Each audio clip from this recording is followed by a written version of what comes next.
So we just decided to put a roof on an apartment complex we had. Well, we didn't just decide, we had to, otherwise water was going to flow throughout all of the units and it'd be quite bad.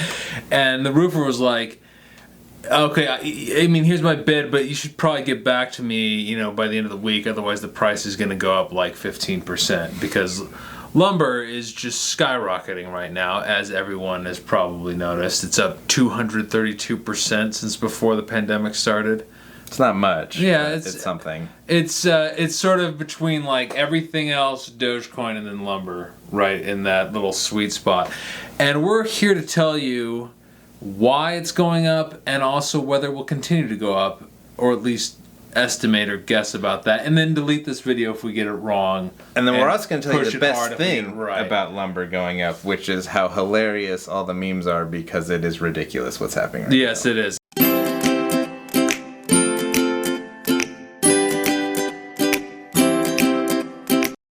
I mean, right now, just the cost of lumber is adding $36,000 to the price of a new house, which is in turn contributing to the more expensive home prices. I mean, some of it's actually rather simple what's going on. It's just mostly a combination of, supply and demand, as well as a bit of inflation, as our last video talked about. A bit of inflation. A bit of inflation. There's a wee bit of inflation if you haven't noticed. Say a little more than a bit, but inflation, that's okay. 25% of the money in circulation more or less was created last year. The economy is not great, but improving, and people are starting to spend more money. This just generally is causing prices to rise. They generally rise in assets first, and in materials to create new things, like say wood. So we're going to see prices there go up. In addition, lumber has a couple of other things. Why are prices going up? Well, there is more demand. And I've heard the real estate market's doing well right now. And there's also less supply.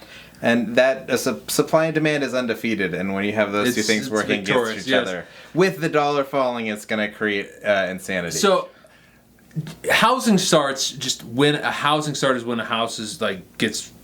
going to be built. It gets a permit. Developers decided to build it. These were between 1.5 million. They were above 1.5 million every single year from 2000 to the crash, and it got over 2 million right beforehand. They were actually building a wee bit too much. Some may have speculated that might have contributed.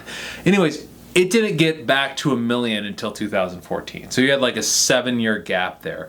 And it only got back to 1.5 million 2019, right before it plummeted again. And what you saw just houses, not including all like duplexes and above. There was like about 1.1 million housing starts, annualized. Right at the beginning of 2020, it dropped down to about 700,000. And then it's back up to 1 million. So there's this big gap, right? So you had this big slowdown, and now it's just shooting back up. And that lumber is a huge... Yeah. The housing market really influences lumber supply. And so, right now you're just seeing... So what that meant is that there aren't as many houses. The new construction is behind. Mm-hmm. They slowed down on new construction, so all of a sudden now they're trying to play catch up to that. In addition, many of the mills shut down for a while. Some of them shut down probably entirely. So you got the demand increasing, so the supply because of the mills. We got the lockdowns, we got the COVID, we got all the staggered shifts and social distancing and less people there and slowing down slowing down production and all the rest of that. So you have less lumber getting through. Now you have less housing being for a while being built, and now they're trying to play catch up on building housing because there's more demand, because people are buying again, because unemployment is down. At the same time, these mills are behind. And then you add to that, there are some issues with regards to trade and tariffs, particularly with Canada. Tariffs are increased, which means it's harder for Canada to export lumber. There are a lot of trees up there. Yeah, they have a lot of trees. Maple trees, I've heard, but it's more expensive for them to export to the United States, which causes all these things just contributing. And now, like, lumber futures are even higher. They're 375%. So this isn't getting better. So no, so people are. So I mean, there is now. It's almost just like it's getting worse. It's getting worse. And that's the other thing that happens too is irrational exuberance in the wrong way. Markets Animal tend spirits. Markets tend to feed on top of each other and go irrationally until they've exhausted themselves. Yeah. That being said, this is, other than just the general inflation that you're having to deal with, this is unlikely to be a very long-term thing. Markets tend to correct. You were having... Unless something is preventing there is a huge demand for lumber. There is a huge reason to provide more lumber. So that, getting these lumber mills and all the rest just going at full capacity, doing something with regards to trade to maybe ease that a bit. All these things are heavily incentivized, and generally, over time, markets tend to correct. And so this is probably going to come back down to earth, with the exception of the fact that we're going to have a lot of inflation in general. So lumber price is not going to come back down to where it was. Well, honestly, I don't think we're going to go to the gold standard again, but maybe we should think about going to the lumber standard at some point, because that's going to be worth it.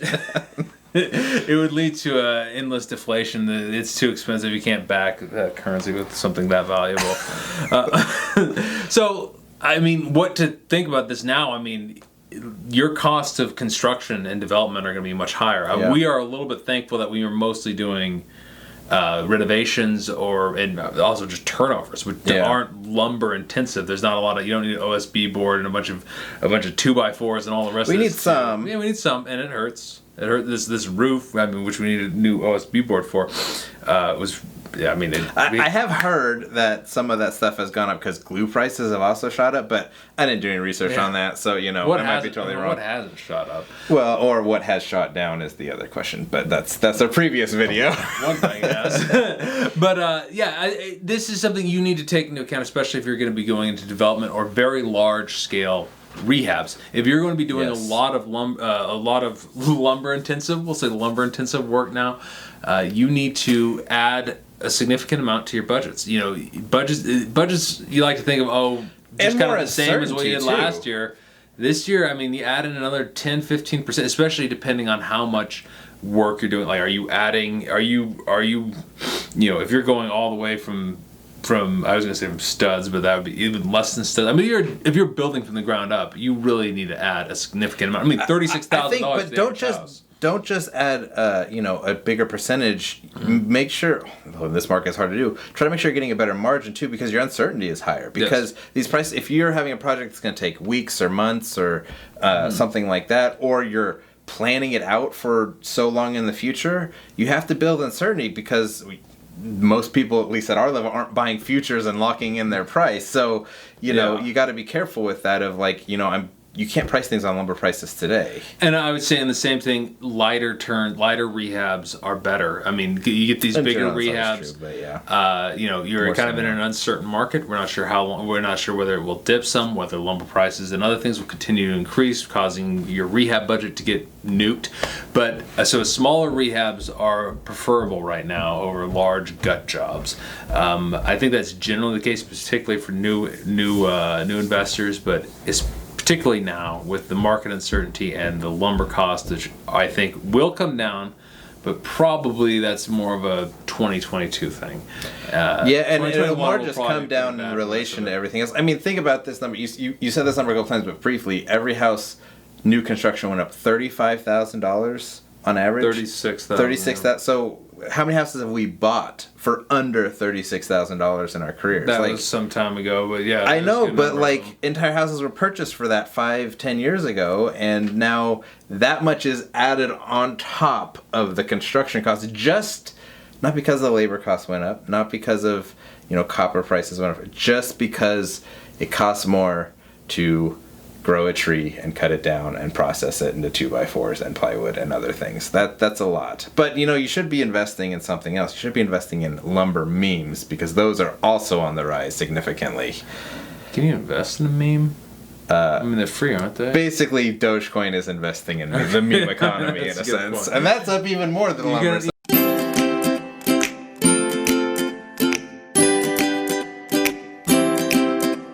You can also invest in your own future by subscribing to the channel, by sharing other people's future, by sharing other people's futures if you care about them. If you actually care about your friends and family, by sharing our content. Pressing that blue like button, it turns blue once you press it.